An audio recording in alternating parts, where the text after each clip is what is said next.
우리에게 주시는 하나님의 말씀은 창세기 2장 8절에서 15절 말씀까지입니다. 우리 함께 같이 하나님의 말씀을 합독하겠습니다. 시작. 여호와 하나님이 동방의 에덴에 동산을 창설하시고 그 지으신 사람을 거기 두시니라. 여호와 하나님이 그 땅에서 보기에 아름답고 먹기에 좋은 나무가 나게 하시니 동산 가운데에는 생명나무와 선악을 알게 하는 나무도 있더라. 강이 에덴에서 흘러나와 동산을 적시고 거기서부터 갈라져 네 근원이 되었으니 첫째의 이름은 비손이라. 금이 있는 하올라 온 땅을 둘렀으며 그 땅의 금은 순금이요 그 곳에는 베델레헴과 호마노도 있으며 둘째 강의 이름은 기온이라. 구스 온 땅을 둘렀고 셋째 강의 이름은 히데겔이라. 아수르 동쪽으로 흘렀으며 넷째 강은 유브라데더라. 여호와 하나님이 그 사람을 이끌어 에덴 동산에 두어 그것을 경작하며 지키게 하시고. 아멘. 기도하겠습니다. 사랑의 하나님 아버지, 감사합니다. 하나님께서 오늘 우리에게 말씀을 주시고 성경의 66권의 말씀으로 우리의 삶을 인도하여 주셔서 구원에 이르게 하심을 감사드리며 오늘 또 주신 본문 말씀을 통하여 우리가 하나님의 놀라운 비밀들과 구원의 은혜를 깨달을 수 있도록 인도하여 주시옵소서. 우리 주 예수님의 거룩하신 이름으로 기도합니다. 아멘. 할렐루야. 오후 예배에도 이렇게 오신 성도님들을 주님의 이름으로 축복합니다. 우리 서로 한번 또 좌우측 축복하는 시간을 갖겠습니다. 또 축복합니다. 옆에 아무도 안 계신 분들은 우리 장로님 너무 멀리 떨어 계신데 축복합니다. 할렐루야. 어떻게 보면 오후 예배까지 참여하시는 분이 온전하게 주기를 지킨다 할 수 있습니다. 그렇죠? 오전에도 바쁘셔서 많은 일들이 있어서 이제 빠졌겠지만 이렇게 오후 예배 나오신 분들은 하나님께서 더욱더 큰 은혜로 그리고 하나님의 복을 주시리라 믿습니다. 아멘. 오늘 혹시 제목 하나님의 ESG. 하나님은 알겠는데 ESG는 뭔지 모르겠어요. 우리 ESG가 뭘까요? 다음 해보세요. 엑설런트 또 스페셜 갓. 훌륭하고 특별하신 갓? 오마이 갓도 아니고 엑셀런트 스페셜 갓. 또 우리 아시는 분 계십니까? ESG? 모르죠, 당연히. 제가 써놓은 거니까. 근데 아실 거예요. 왜냐하면은 우리 사회적으로 기업을 경영하는 분들은 이걸 다 알고 계십니다. ESG. 그렇습니까? 은퇴하셔서 그러신가 보다. 이수근의 약자입니까? 이수근? ESG. MSG 아닙니다. MSG는 맛소금이에요. MSG. 맛소금. 맛소금의 약자가 MSG입니다. 이 ESG가 뭐냐면, 안 보이시죠? 제가 누르겠습니다, 여기서. 자, ESG가 뭐냐면은, 세 가지 보이십니까? 안 보이시죠? 큰일 났네요. 설교 못 하겠네요. 그럴 줄 알고 제가 크게 왔습니다. 자, environment이라고 읽어요. 발음은 좋지 않지만 environment, 환경. 우리 한번 해볼까요? 환경. 또 두 번째는 social, 사회라고 합니다. 자, 사회 따라해봅시다. 사회. 자, 그 다음에 세 번째가 governance, 통치, 지배, 구조라고 해요. 그래서 이 첫 화면으로 넘어가면 environment, 그 다음에 social, 그 다음에 governance, 이 세 가지를 기업의 경영의 가치로 지금은 이제 삼고 기업을 경영을 해야 기업이 살아남을 수 있습니다. 이게 바로 지속 가능한 기업 경영의 세 가지의 비재무적인 사항이에요. 우리가 보통 회사를 운영하면 무엇을 제일 먼저 봅니까? 그렇죠. 자본. 그 다음에 또 공장을 차릴 땅이 있어야 되고 그렇잖아요. 우리가 교회 건축을 지금 꿈을 꾸고 있다면 교회를 지을 땅도 있어야 되고 교회를 지을 돈도 있어야 되고 이런 것처럼 그런 것들이 필요합니다. 그리고 또 인력이 있어야 되고 그 다음에 구조가 있어야 되고 그 일에 대한 전문가가 있어야 되고 여러 가지들이 필요합니다. 그렇지만 우리가 한때 산업사회에 급발전하는 산업사회 속에서 너무 성장 위주로만 가다 보니까 이런 것들을 놓치고 우리가 문화나 사회나 경제가 발전을 해왔어요. 그러다 보니 어려운 일들이 생기기 시작해요. 혹시 저 동해안에서 속초에서 배를 타고 쭉 가보십시오. 미국까지. 그러다 보면 만나는 섬이 하나가 있어요. 쓰레기 섬이라는 섬이 있습니다. 우리 남한 크기의 16배 크기의 섬이에요. 근데 거기에는 플라스틱과 온갖 쓰레기가 섬을 이루고 있어요. 심지어는 그게 나라로 지정이 돼가지고 대통령도 있습니다. 그래야 주변국에서 그걸 치울 수가 있기 때문에. 그만큼 우리 사회에서 기업을 운영하는 분들이 이제는 환경을 신경 쓰지 않고는 기업을 운영할 수가 없다는 뜻입니다. 꼭 기업 설명회 같습니다. 창업 설명회. 환경. 다시 말하면 그 기업이 가지고 있는 환경. 태풍교회에 좋은 회사가 들어왔어요. 근데 건물이 정말 막 보기에 진짜 끔찍하게 생겼어요. 그럼 그 회사 들어가고 싶을까요? 그 옆으로 지나가고 싶을까요? 그렇지 않겠죠. 알록달록 빨간하고 노란색 예쁘고 멋지면은 거기에 가서 차를 한 잔 마시고 싶은 욕구가 생길 정도로 좋은 건물을 지어야 된다는 뜻입니다.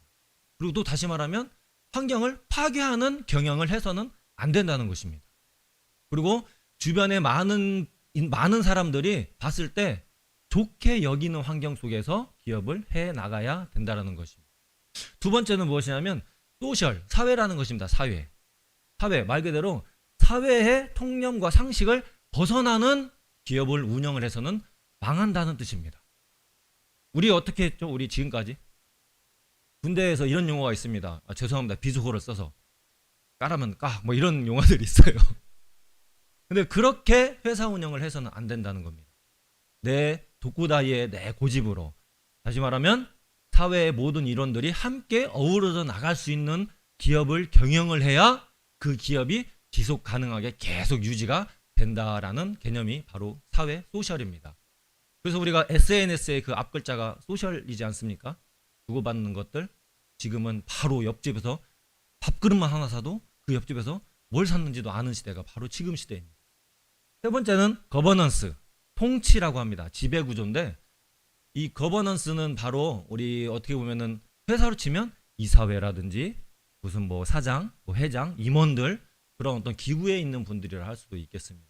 이 이야기는 뭐냐면 우리 옛날에는 보통 아까 했던 것처럼 군대식으로 하는 그런 회사 경영이 많이 있었습니다.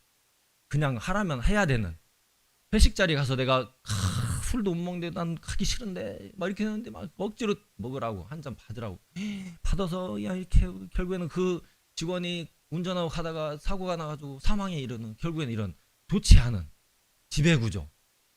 그러니까 다시 말하면 여러 사람들이 그 회사에 들어와서 같이 하나의 협력하는 일꾼으로 즐겁게 일을 해나가게끔 만드는 구조가 이루어져야 그 회사가 계속 지속 가능하게 성장을 할 수 있다는 겁니다. 그리고 지금의 많은 젊은이들의 가치관도 이런 거를 더 추구합니다. 거기에서 나온 말이 바로 꼰대 문화라는 겁니다. 저도 지금 꼰대가 나이가 됐습니다. 이제 50대 40 중반을 넘어갔기 때문에 어떻게 보면 우리 젊은 층들이 볼 때 다 꼰대로 보일 수도 있습니다. 속칭 꼰대라는 것은 잔소리를 많이 하는 사람을 사회적 기준으로 꼰대라고 합니다. 하지만 잔소리도 해야 젊은이들이 좋은 길로 갈 줄로 믿습니다. 아멘. 내가 영원한 꼰대가 되십시오. 걱정하지 마시고. 그런데 그런 것처럼 너무 한쪽으로만 편향되어 있는 것들, 그런 거를 지금 젊은이들은 많이 원하지 않습니다. 그렇기 때문에 어떻게 보면 젊은이들의 마음을 이해하고 지금 새롭게 들어오는 임원, 회사원들의 마음을 이해하는 그런 지배자, 그런 경영을 하는 사람, 그런 사람이 필요하다는 것입니다. 그 새로운 지배 구조를 가져야 이 세 가지를 가진 회사가 지속 가능하게 계속 경영해 나갈 수 있다는 것입니다. 이거를 잃어버리면은 결국에는 이제는 도태돼서 결국에는 물건도 팔리지도 않고 불매운동에 그 회사 이렇다더라, 그 회사 막 어떤 과장이 그 회사 뭐 부인까지 나와서 일 시켰다더라, 이런 SNS에 소문이 퍼지기 시작하면서 결국에는 그 회사는 문을 닫아버리는 것입니다. 오늘 본문에서도 경영을 말하고 있습니다. 경영이라는 것은 어떠한 업체를 맡아서 내가 일구어 나가는 것입니다. 오늘 성경 말씀 읽고 나서 이 주제일 줄은 생각 못 하셨죠? 하나님이 창조한 인간이 죄를 져서 쫓겨나는 이야기인가 보다. 어떻게 보면은 하나님께서 만든 그 최초의 과수원에 관한 이야기인가 보다. 에덴 동산이 하나님이 만든 최초의 과수원입니다. 보고새는 먹을 게 풍성했다고 나와 있어요. 우리 그 식물을 연구하는 분들이 아몬드라든지 호두라든지 이런 견과류들을 연구하다 보면 고대 근동에서 처음 재배됐다는 그 결과를 다 얻었어요. 그러니까 다시 말하면 그게 자연적으로 있는 게 아니라 자연적으로 생겨나는 것들은 독성에 가서 인간이 도저히 먹을 수 없습니다. 근데 그거를 가져다가 하나님이 인간이 먹을 수 있게 에덴 동산이라는 과수원을 만들어서 자연적으로 나게 먹건, 뭐 이 과수원 이야기 하시리라 생각이 됐지만 오늘 이야기는 바로 경영에 관한 이야기입니다. 경영. 성경에서 우리에게 경영을 말합니다. 경작하여 아바드라고 합니다. 경작하여 아바드. 아바드란 말이 우리 보통 우리 워십이라고 해석을 해요. 워십. 오늘 15절 말씀에 있는 건데 워십. 워십이 뭐죠 우리? 샤론 워십팀 워십이 뭡니까? 예배. 그렇죠? 예배. 그럼 예배가 뭡니까? 자꾸 질문해서 죄송합니다. 예배가 뭡니까? 봐봐요. 잘 이해를 모르고 계시는 거예요. 사실은 이 아바드라는 히브리어는 경작, 말 그대로 일군다라는 말인데 워크라는 뜻이에요. 원래 의미는 일. 그러니까 다시 말하면 에덴에 과수원을 만들어 놨고 하나님이 너가 여기서 계속 잘 관리하고 그리고 내가 시킨 대로만 하면 너는 평생 이 좋은 나무들의 열매를 네가 평생 네 수고하지 않고도 먹을 수 있다. 잘 관리하여라. 이거예요, 이거. 그러니까 하나님이 말씀을 주신 거예요. 그 대신 동산에 있는 그 선악을 알게 하는 실과는 먹지 말아라. 얘기하시잖아요. 그것도 우리가 말씀으로 받아들이고 관리해야 될 사항 중에 하나였습니다. 그리고 두 번째가 무엇이냐면 지키게 하시고란 말이 있어요. 지키게 하시고. 이게 히브리어로 샤마르라고 합니다. 샤마르. 바로 관리라는 뜻이에요. 그러니까 너희들은 에덴 동산에서 내가 준 걸 가지고 일을 하면서 관리를 잘 해나가라. 그러면 내가 평생 너희들과 함께하고 너희들에게 복을 주겠다라는 하나님의 언약입니다. 맹세입니다. 자, 그럼 우리 교회를 얘기하는 게 아닙니다. 세풍교회. 우리 지구상에 존재하는 우리 그리스도인들이 몸담고 있는 이 교회에 지속 가능한 ESG는 뭐가 있을까요? 생각을 한번 해보시기 바랍니다. 생각을. 그러면 우리 교회가 건축도 앞두고 있고 지금 이 세풍리 지역에 정말로 하나님이 70년 가까이 다른 교회에 전혀 생겨나지 않고 한 교회만을 두신 이유가 있어. 그러면은 우리는 이 교회를 계속 유지해 나가려면 어떤 ESG를 가져야 할까? 자, 한번 생각을 해보시기 바랍니다. 저만 바라보지 마시고 생각을 해보시기 바랍니다. 생각. 야, 무엇이 있을까요? 희생도 있을 테고 사랑도 있고 그 다음에 뭐가 있을까요? 나눔도 있고 또 대접. 대접이란 건 밥그릇이 아니라 로마서 7장에 마태복음 7장에 나와 있는 대접받고 싶은 대로 먼저 남을 대접하여라. 그 다음에 또 뭐가 있을까요? 베품. 그 다음에 출애굽기에 나와 있는 레위기인가요? 희년. 그 다음에 지구, 환경. 하나님이 우리가 밟고 살아갈 수 있게 만들어 놓은 이 땅. 그 다음에 또 뭐가 있을까요? 섬김과 또 우리가 마땅히 받고 이겨내야 할 고난이 있는 것입니다. 우리 성경은 가치를 이야기할 때 세상과는 전혀 다른 가치를 이야기합니다. 우리가 만약에 누구를 전도한다. 그럼 어떻게 할까요? 우리 교회의 인구를 부풀리려는 그런 마음으로 전도를 하십니까? 나 한 명 전도해서 연말에 전도상 받아야지 이런 마음으로 전도상 하십니까? 그것도 좋은 방법 중에 하나입니다. 하지만 우리가 하나님의 복음을 들고 간다는 것은 바로 하나님이 우리에게 주신 성경에 나와 있는 제일 좋은 가치관을 실현을 한다는 전제 조건이 깔려 있는 것입니다. 바로 희생, 사랑, 나눔, 섬김, 대접, 그리고 환경을 생각하는 것들. 희년은 말 그대로 50년에 한 번씩 양강나풀을 붑니다. 우리 구약의 백성들은 나팔이 두 종류가 있습니다. 사파르라는 나팔이 있고 요벨이라는 나팔이 있어요. 두 개 다 순양의 뿔로 만든 거예요. 불면 저는 한번 불어봤는데 되게 어렵더라고요. 막 입을 이렇게 해서 이렇게 불어야 소리가 겨우 날 정도예요. 한번 우리 교회도 사서 예배 때 그걸 한번 부르면은 예배 분위기가 더욱더 진짜 실감이 나고 엄숙해지리라 생각이 됩니다. 그 쓰는 교회에서 제가 직접 해봤습니다. 그 양강나풀을 이렇게 붑니다. 근데 사파르라는 것은 우리가 쉽게 얘기해서 일반 교인들이 다 부는 나팔을 사파르라고 해요. 사파르. 우리 그 여리고성을 돌 때 불렀던 나팔이 바로 사파르고, 하나님의 말씀을 실현시키는 50년 동안의 그 많은 것들을 다시 다 풀어주는, 하나님이 약속한 걸 이룰 때 부르는 그 나팔이 바로 요벨이라고 해서 따로 그거는 보관을 합니다. 그 나팔은 아무나 부는 게 아니에요. 하나님의 딱 그 희년이 됐을 때 그걸 빡 부는 건데 지금까지 불린 적이 없다는 걸 보면 하나님의 이 희년이 지금까지 이렇게 이루어진 적이 없는 것 같습니다.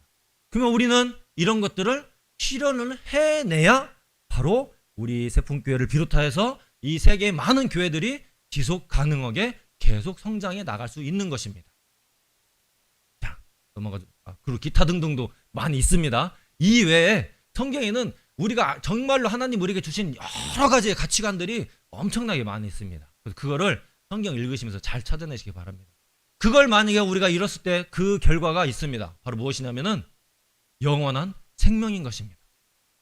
우리 인간은 죽음 앞에 두려워 떨고, 그리고 우리 앞으로 몸이 고통당할 때, 어려움에 처했을 때 하나님을 찾기 마련입니다. 하지만 하나님은 우리가 이 모든 것들, 하나님이 주신 가치관을 이루어나가고 예수 그리스도를 따라갈 때 바로 우리에게 영원한 생명, 그리고 또 새로 전도되어 온 자들도 이거를 이곳에서 받게 되는 것입니다. 그럼 절대 그는 이곳을 떠나지 않을 것입니다. 왜냐? 나의 생수가 여기에 있기 때문입니다. 할렐루야. 아멘. 그러나 지금 교회의 모습은 어떻습니까? 어떻다고 생각하십니까? 이 여러 가지의 성경에서 말하는 가치관을 보고 그러면 우리의 교회 모습은 지금 어떨까? 현실의 교회, 실제의 교회, 관념적인 교회가 아니라 실제의 교회의 모습은 어떨까를 한번 우리가 생각해 봤으면 좋겠습니다. 큰 문장으로 표현하자면 많은 교회들이 마귀의 괴계에 놓여 있다라고 할 수 있습니다. 왜 그럴까요? 하나님이 세운 교회는 절대 그럴 수 없어요. 그럴까요, 정말로? 그러면은 얼마 전에 뉴스에 나온 목사님이 자기 자녀들을 다 죽이고 자기 부인도 죽이고 자기도 자살한 그런 사건들은 어떻게 설명하시겠습니까? 목사님이신데. 교회 안에서 이루어지는 성폭행 같은 건 어떻게 설명하시겠습니까? 교회인데. 그러지 않습니까? 지금의 많은 교회들이 마귀의 괴계에 놓여 있는 모습을 볼 수 있습니다. 하나님의 영원한 생명을 전하기보다는 돈에 치중하는 그런 교회를 운영하는 그런 형태들, 여러 가지 형태들이 있습니다. 당연히 돈도 있어야 교회차도 운행을 하고 또 사역자들 사례도 주고 전기세도 내고 물세도 내고 여러 가지를 할 수 있습니다. 하지만 그것은 우리들이 하나님의 무엇보다도 첫째 되는 가치관을 회복했을 때 하나님이 그냥 덤으로 주시는 것이 바로 물질이라 저는 믿습니다. 그리고 이외에 여러 가지들의 마귀가 좋아하는 형태들이 많이 있습니다. 실로 말할 수는 없는 것도 있고 또 말하자면 너무나 구태연하게 많은 것들이 있습니다. 교회가 기업형처럼 변해버린 교회들 여러 가지들이 있습니다.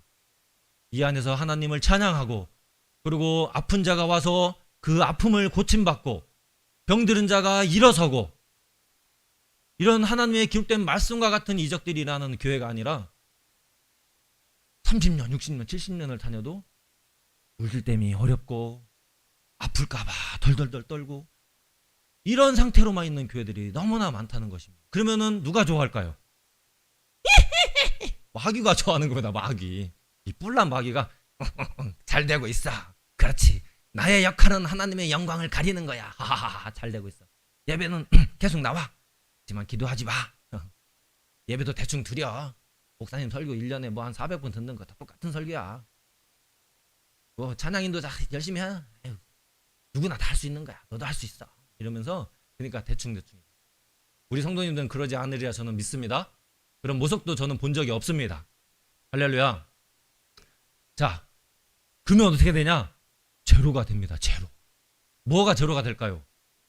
돈도 제로가 되고 교인도 제로가 되고 결국에는 예수님이 뭐라고 했습니까? 유대인들한테 이 예루살렘 성이 벽돌에 벽돌, 가루에 가루 하나도 남지 않고 무너지리라 얘기했어요.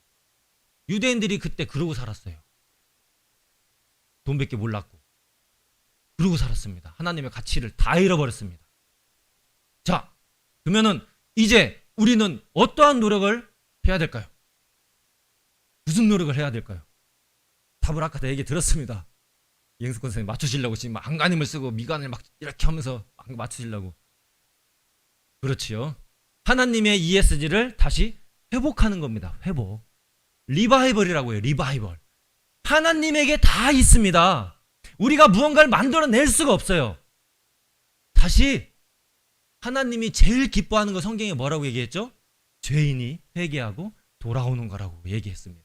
다시 말하면 우리가 그러지 못했구나. 그러면은 이젠 다시 하나님께로 돌아가자. 그 회개의 눈물을 쏟으면서 기도하고 하나님을 부르짖고 찾을 때 다시 우리의 ESG가 회복이 되는 것입니다. 부부싸움은 어떻습니까? 한쪽에서는 이러면 안 되는데 알면서도 그 다음 주부터 부인이랑 대화를 하지 않습니다. 남편 밥을 차려주지 않습니다. 카톡 와도 씹습니다. 일자를 없어지는지 안 없어지는가 계속 보고 있어도 다 봤으면서도 억지로 확인 안 합니다. 가슴 아프게 하려고. 안 읽은 것처럼 이렇게 해가지고. 제가 잘 알고 있습니다. 저도 많이 해봤기 때문에. 잘 알고 있습니다. 저도 많이 해봤기 때문에. 그렇지만 결국은 어떻게 됩니까? 다시 회복합니다. 회복. 우리의 하나님과 우리의 관계는 부부관계로 볼 수 있고 부모와 자녀관계라고 볼 수 있습니다. 도저히 어떠한 마귀가 와도 가릴 수 없는 그 관계. 하나님의 큰 성령의 감동으로 우리가 회복될 줄로 믿습니다. 아멘. 그럼 그 결과는 어떻게 될까요? 그 결과는 영원한 생명이 제곱이 되는 겁니다. 제곱. 그러면 그 결과로 한 500억 점 벌으려나? 땅이 한 10만 평쯤 생기려나? 차를 막 롤스로이스를 타고 다니려나? 이것이 아니라 영원한 생명이 제곱이 된다는 것입니다. 제곱. 내 자녀가 믿지 않던 자녀가 믿게 되고, 믿지 않던 내 남편이 믿게 되고, 믿지 않던 내 부모가 믿게 되고, 내가 그렇게 1년 365일 교회 갑시다 했던 그 동네의 이장님이 교회에 나오게 되는 것입니다. 할렐루야. 자, 그러면 영원한 생명의 제곱은 무엇을 의미할까요? 모르시죠? 바로 부흥입니다. 부흥. 우리의 부흥은 우리가 아무리 노력해도 이루어질 수 없는 것입니다. 말 그대로 하나님이 모든 걸 만들어 주셨고 우리에게는 그저 잘 경영하고 가꾸라고만 하셨습니다. 네가 뭘 어디 가져다 심어 이게 아니라 잘 경영하고 가꿔라. 너는 가꾸기만 해도 성공해. 내가 너에게 다 줄게. 왜냐? 5달란트 3달란트 결국에는 똑같은 5달란트 3달란트 또이또이밖에 남기지 않았습니다. 5달란트 받은 자가 저 15달란트 남겼습니다. 이게 아니라 5달란트 받은 거에서 그냥 5달란트 남긴 겁니다. 이꼬르 똑같은 겁니다. 똑같은. 그치만 하나님은 그 자에게 복되다. 충성된 종아 네가 잘하였도다라고 합니다.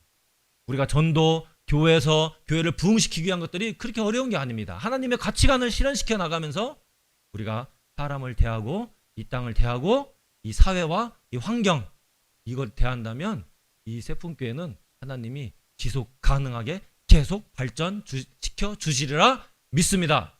아멘. 자, 마지막으로 우리 제곱 곱하기 2의 위력이 얼마나 될까요? 그러면 위력이란 건 뭐예요? 강한 힘이죠? 위력. 이야기를 하나 해드리겠습니다. 미국에 어떤 청년이 있었습니다. 그 청년은 어떻게 보면 똑똑한지 어리석은지 모르겠어요. 어느 회사의 구직 광고를 보고 딱 들어가게 됩니다. Excuse me, may I come in? My name is 땡땡땡 이렇게 하면서 들어갑니다. 그래서 설명합니다. 그랬더니 그 면접관이 그럽니다. 당신은 뭐 여러 가지 일을 하는데 어떻게 하겠어? 근데 그 회사 지원한 그분이 딱 이것만 얘기합니다. 저는 일당을 1,000원만 주십시오. 1달러만 주십시오. 1달러. 그 대신 그 다음 날에 일당을 거기에 그냥 2배만 주세요. 그럼 그 다음 날에 2,000원. 그 다음 날 4,000원. 좋네. 버져먹네. 사람 공짜로 부리네. 좋아. 콜! 하고서 계약서에다가 사인을 딱 했습니다. 그리고 난 한 달 뒤 어떻게 된 줄 아십니까? 사장이 바뀌었습니다. 자, 보여드리겠습니다. 뿅뿅. 제가 계산을 직접 한 겁니다. 1,000원을 매달 2배씩 곱해나가면은 결국엔 한 달 5일 쉬고 25일만 일해도 얼마를 25일 뒤에는 그 직원은 얼마를 받는 줄 아십니까? 167억 7,721만 6천원을 그에게 지불을 해야 되는 것입니다. 제곱의 원리가 그런 것입니다. 작아 보였던 1,000원이 25일이 지나니까 160억 원으로 불어났습니다. 놀랍지 않습니까? 이렇게 하나님은 우리에게 모든 걸 이룰 수 있는 그 귀한 사명의 가치관을 이 성경에 심어 주었습니다. 믿으십니까? 이제는 우리가 그걸 발현할 때가 된 거라 생각이 되십니까? 160억의 돈을 보지 마십시오.